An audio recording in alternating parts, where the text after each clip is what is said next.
how to use our products and tools. Now, before I proceed, don't forget to subscribe and like.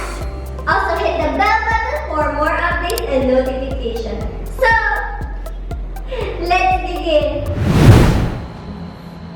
Hi guys! Welcome! So, ngayon i-introduce ko ang air blow gun. So, air series pa din siya, pero hindi lang siya air XT series. Iba po yun. So, ito si air blow gun is may nozzle length ng 20 mm and CE approved siya. So, ngayon, ito yung isa sa mga standard namin na ginagamit and yung mga mostly ginagamit ng tao. Let us open. Sorry. So, meron tayo dito parang nozzle, extension nozzle, or kapag kailangan nyo na ilagay sa iba. So, usap natin to.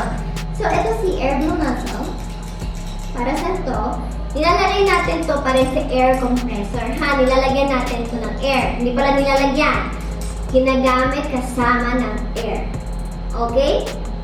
So, para saan to? Ito ay solely for cleaning, hindi, pang-blow talaga. Pang-blow ng dust, or kapag kunwari may basa na kailangan nyo matuyo agad. For example, pag kotse, or bike, nabasa ako, ulan. Gusto ko patuyuin agad.